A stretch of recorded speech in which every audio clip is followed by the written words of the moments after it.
Hello दोस्तों, मैं हूं आपका दोस्त एडवोकेट शिविर प्रताप सिंह। आज हम बात करेंगे कि क्या कोई भी शादीशुदा महिला दूसरा नहीं तीसरा विवाह कर सकती है, और अगर तीसरा विवाह करती है और वहां भी विवाह सक्सेसफुल नहीं रहता है, या ये कह लीजिए उसका जो शादीशुदा जीवन है वो कुशल मंगल नहीं चल पा रहा है, तो क्या वहां भी मुकदमा कर सकती है? क्या वहां भी मुकदमा बनेगा? आज एक छोटी सी स्टोरी मैं आपको बताऊं। हमारे यहाँ एक क्लाइंट आए और ये बता दो कि भाई नाम पता मैं नहीं बता सकता, नहीं उजागर कर सकता, किसी की पर्सनल लाइफ को छेड़छाड़ करना ये आदत नहीं है और ये सही भी नहीं है लॉ की दृष्टिकोण से। तो मैं बात कर रहा हूं एक ऐसी महिला का जिसने एक शादी किया, कुछ दिन तक वहां पे रही। दोनों का जो दाम्पत्य जीवन था वो सही चला, कुशल मंगल पूर्वक चला, शादी सही ढंग से चली। लेकिन जैसे ही 1-1.5 साल हुआ, वो औरत किसी और के साथ भाग जाती है। ध्यान से सुनिएगा, वो औरत किसी और के साथ भाग जाती है। कहने का मतलब अपने पति को छोड़ के दूसरा आदमी रख लेती है, दूसरे आदमी के साथ चली जाती है और उससे शादी रचा लेती है। अब एक बात गौर करने वाली बात यह है कि वो पहले वाले आदमी से जो शादीशुदा होके गई थी उससे तलाक लिए बगैर, अर्थात डाइवोर्स के बिना दूसरे के साथ भाग जाती है, उससे शादी कर लेती है, 4-5 साल तक रहती है। अब भाई वो ऑब्जेक्शन नहीं किया, नहीं तो उस पे मुकदमा भी बनता, लेकिन उसने नहीं किया तो कोई बात नहीं तो फिर एक पति के रहते या एक पत्नी के रहते आप दूसरी शादी कैसे कर सकते हैं? लेकिन उसने कोई ऑब्जेक्शन नहीं किया। अब 4-5 साल तक दूसरी जगह वो रहती है, दूसरी शादी ही कह लीजिए भाई। अब शादीशुदा जीवन जी रही है और रह रही है, शादी करके रह रही है, तो भाई शादीशुदा जीवन कह लीजिए। दूसरी जगह रहती है, वहां पे भी उस न पहली वाली से शादी से कोई बच्चे, दूसरी वाली से भी कोई बच्चे। हालांकि यहाँ बच्चा शब्द जो है कोई मायने नहीं रखता है, यहाँ बात हम कर रहे हैं शादी की। तो हुआ ये कि जो दूसरी शादी के बाद वो एक मजदूर ही कह लीजिए, क्योंकि वो घर वर बनाने वाले मिस्त्री लोग नहीं होते हैं, वो मजदूर लड़का, उससे क्या था कि दोनों का प्रेम प्रसंग शुरू हुआ। अब गौर से सुनिएगा, ये तीसरा मामला है। तो उसके साथ भाग जाती है।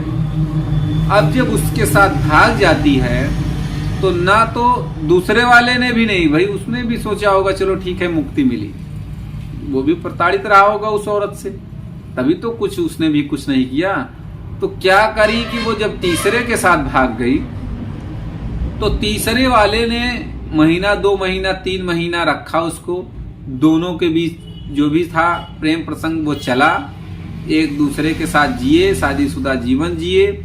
लेकिन कुछ दिन बाद, भाई चूंकि अब हर महिला ऐसी नहीं होती है, लेकिन अब जो महिला ऐसी होती है भाई उसको कहना पड़ जाता है।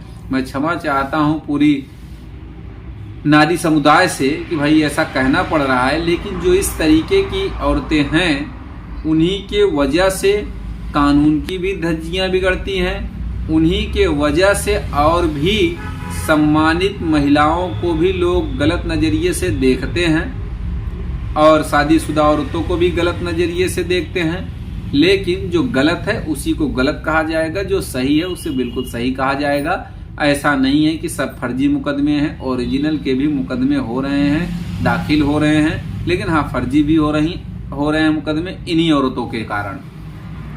तो वो तीसरी जगह जो वो रही, अब आपको बताऊं वहां पे कभी कोई शादी नहीं करी। तीसरी जगह वो ऐसे ही जाकर रहने लगी, होता नहीं कि भाई मन में आया तो रहने लगी। अब जब दूसरा पति भी उसका कुछ नहीं बोला तो तीसरे के साथ जब रहने लगी, कुछ दिन रहती है, फिर उससे भी बिगाड़ शुरू। स्टार्टिंग भाई उसका तो चरित्र यही है ना, बिगाड़ करना। तो वहां पे भी बिगाड़ हो गया।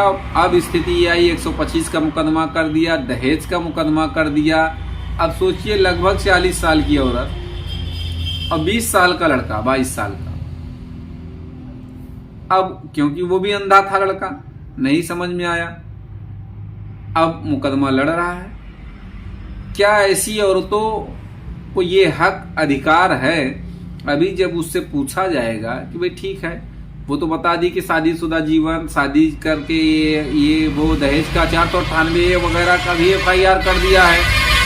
तो बताइए, जब उसके पास प्रमाण की स्थिति आएगी तो उससे क्या प्रमाण करेगी कि शादी करी है? वो लड़का कह देगा मैं शादी नहीं किया, तो क्या प्रमाण देगी कि शादी किया है वो? क्योंकि हकीकत यही है कि उसने शादी किया ही नहीं है, ऐसे ही आके वो रह रही थी। हाँ ठीक है, ऐसे ही आके रह रही थी, और चीजें बनती हैं, मेंटेनेंस वगैरह हो सकता है, बनता भी हो या बनेगा भी, लेकिन अंत उसका क्या होगा?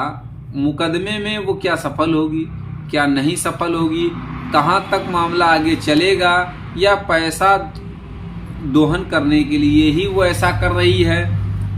तो कहने का मतलब इन सब चीजों में मैं आगे एक वीडियो बनाऊंगा कि इसका रिजल्ट क्या हुआ। तब वहां पे जब वो ऑर्डर आएगा, क्योंकि मुकदमे ऑलरेडी पेंडिंग है अभी, तो मैं नाम भी नहीं ले सकता क्योंकि हमारे यहाँ का ही है प्रकरण, एक लोकल मामला है।